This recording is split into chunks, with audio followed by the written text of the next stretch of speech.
வணக்கம். இன்றைக்கி நம்ம வீடியோவில் ஒரு முக்கியமான விழிப்புணர்வு பற்றின வீடியோவை தான் இன்றைக்கி நம்ம வீடியோவில் பார்க்க போகிறோம். இது எந்த மாதிரியான விழிப்புணர்வு பற்றின வீடியோன்னா, ஒரு பிளாஸ்டிக் வாட்டர் பாட்டிலை நம்ம வாங்கி யூஸ் பண்ணிவிட்டு அதை மறுபடியும் யூஸ் பண்ணும்போது அதனால் நமக்கு ஏற்படக்கூடிய பாதிப்புகளை பற்றி தான் இன்றைக்கி நம்ம பார்க்க போகிறோம். நம்ம வெளியில் வாங்கி கொடுக்குற 10 ரூபா 20 ரூபா பாட்டிலில் ஒரு தடவை யூஸ் பண்ணிவிட்டு அதை ரீயூஸ் பண்ணும்போது அதனால் என்னென்ன பாதிப்புகள்லாம் வருது, என்னென்ன சரும பிரச்சனைகள்லாம் மனிதனுக்கு வருது, அந்த பாட்டில் எந்தெந்த மெட்டீரியலில் தயாரிக்கிறாங்க, எந்தெந்த மெட்டீரியலில் தயாரிக்கிற பாட்டிலை எதுக்கெல்லாம் யூஸ் பண்ணலாம் அப்படிங்கிற வீடியோ பற்றி தான் இன்றைக்கி நாம் பார்க்க போகிறோம். கடைகளில் வாங்கக்கூடிய அந்த 10 ரூபா 20 ரூபா வாட்டர் பாட்டிலை ஒரு தடவை யூஸ் பண்ணிவிட்டு அதை உடச்சி தூக்கி எரிஞ்சிடுமே தவிர திரும்ப அந்த வாட்டர் பாட்டிலில் ரீஃபில் பண்ணி அந்த பாட்டிலை யூஸ் பண்ணக்கூடாது. ஒரு சிலர் அதை எப்படிலாம் யூஸ் பண்ணுறாங்க அப்படின்னா, ஒரு ட்ராவல் பண்ணும்போதோ அல்லது குழந்தைகள் ஸ்கூலுக்கு போகும்போதோ அதே பாட்டிலில் மறுபடியும் ரீஃபில் பண்ணி அதை கொடுத்து அனுப்பி விட்றாங்க. இது ரொம்பவே ஒரு தவறான ஒரு முறையாகும். இது ஏன் அப்படி செய்யக்கூடாது அப்படின்னா, ஒரு சில பிளாஸ்டிக் மெட்டீரியல் மட்டும்தான் நம்மளுக்கு உகந்ததாக இருக்கும். ஒரு சில பிளாஸ்டிக் மெட்டீரியல் மறுபடியும் ரீயூஸ் பண்ணுறதுக்கு உகந்ததாக இருக்காது. இது எந்தெந்த மாதிரியான பிளாஸ்டிக் பொருட்கள்லாம் நம்மளுக்கு உகந்ததாக இருக்கும், எதெல்லாம் உகந்ததாக இருக்காது அப்படிங்கிறத தான் இந்த வீடியோவில் நான் சொல்லியிருக்கேன்.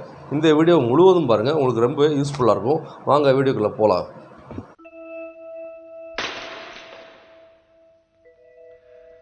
ஆண்டவா, எல்லாரும் எப்போவும் மன நிம்மதியோட எந்த தொந்தரவும் இல்லாமல் சந்தோஷமாக இருப்பாங்க. இப்போ பொதுவாக நம்ம கடைகளில் ஒரு வாட்டர் பாட்டில் வாங்கும்போது பொதுவாக என்ன பார்ப்போம்னா, விலை கம்மியாக இருக்குதா இல்லைன்னா அது என்ன பிராண்டு அப்படிங்கிறத மட்டும்தான் பார்ப்போமே தவிர அந்த பாட்டிலை வேறு எதையுமே நம்ம பார்த்து வாங்க மாட்டோம். இதை தவிர அந்த பாட்டில் வாங்கும்போது முக்கியமாக கவனிக்கப்பட வேண்டிய ஒரு விஷயம் என்னென்னு பார்த்தீங்கன்னா, அந்த பாட்டில் கீழே பாட்டம் சைடில் ஒரு முக்கோண குறி போட்டு அதில் 1லேருந்து 7 வரைக்கும் ஏதோ ஒரு நம்பர் போட்டிருக்கும்.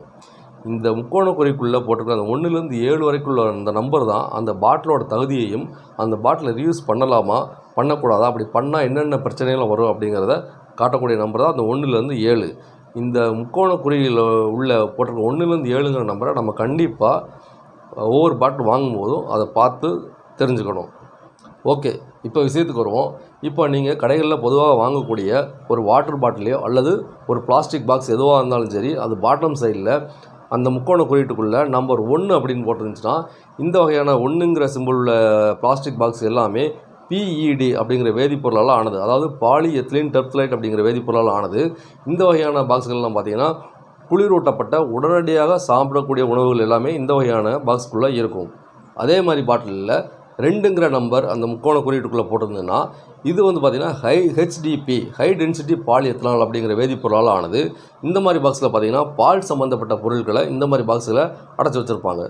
அடுத்ததாக பார்த்திங்கன்னா நம்பர் 3 அந்த முக்கோண குறியீட்டுக்குள்ளே நம்பர் 3 அப்படிங்கிற எண் போட்டிருந்துச்சுன்னா, இந்த வகையான பிளாஸ்டிக் பார்த்திங்கன்னா PVC அதாவது பாலி வினைல் குளோரைடு அப்படிங்கிற வேதிப்பொருளால் ஆனது.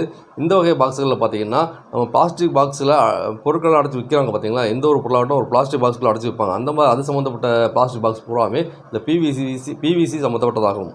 நம்பர் 4 முக்கோண குறியீட்டுக்குள்ளே நம்பர் 4 அப்படிங்கிற எண் போட்டுருந்துச்சுன்னா, இது பார்த்திங்கன்னா LDPE அதாவது லோ டென்சிட்டி பாலிஎத்திலீன் அப்படிங்கிற வேதிப்பொருளால் ஆனது. இது பார்த்திங்கன்னா பிளாஸ்டிக் கவரில் சில பொருட்கள்லாம் பேக் பண்ணிப்பாங்கள்ல, அப்படி பேக் பண்ணக்கூடிய எல்லா விதமான பிளாஸ்டிக்குமே இந்த வகையான வேதிப்பொருளில் உருவானது. அடுத்தது பார்த்திங்கன்னா நம்பர் 5 அந்த முக்கோண குறியீட்டுக்குள்ளே நம்பர் 5 என்கிற எண் இருந்துச்சுன்னா, அது வந்து பார்த்திங்கன்னா PP அதாவது பாலிப்ரொஃபைலின் அப்படிங்கிற வேதிப்பொருளால் ஆனது. இது என்ன யூஸ்ன்னு பார்த்திங்கன்னா மைக்ரோ ஓவன் போன்ற உணவு பாத்திர வகைகளுக்காக இது பயன்படுத்தப்படுது. அடுத்தது பார்த்திங்கன்னா நம்பர் 6 முக்கோண குறியீட்டுக்குள்ளே நம்பர் 6 அப்படிங்கிற எண் இருந்துச்சுன்னா, இது பார்த்திங்கன்னா PS அதாவது பாலிஸ்டின் அப்படிங்கிற வேதிப்பொருளால் ஆனது. இது பார்த்திங்கன்னா பொதுவாக முட்டை வைக்கக்கூடிய பாக்ஸு, எலக்ட்ரிக்கல் கார்கள், பொம்மைகள் தயாரிப்பதற்காக இந்த வகையான பிளாஸ்டிக்கள் பயன்படுத்தப்படுது.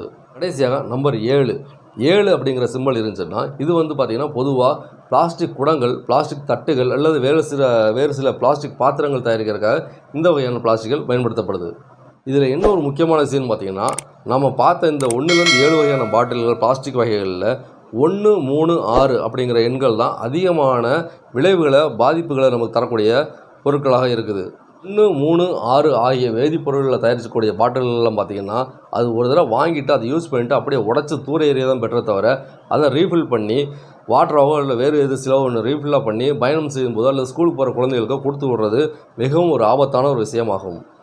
அப்புறம் பொதுவாக ஒரு கவலைப்படக்கூடிய ஒரு விஷயம் என்னென்னு பார்த்தீங்கன்னா, ஒரு சில ஆளுகள் பார்த்தீங்கன்னா, இந்த மாதிரி பிளாஸ்டிக் பாட்டிலை வாங்கிட்டு அது ஒரு தடவை யூஸ் பண்ணிவிட்டு ஒரு மாதமோ இல்லை ஒரு வருஷமோ வச்சு யூஸ் பண்ணக்கூடிய ஆளுகள்லாம் நிறையவே இருக்காங்க.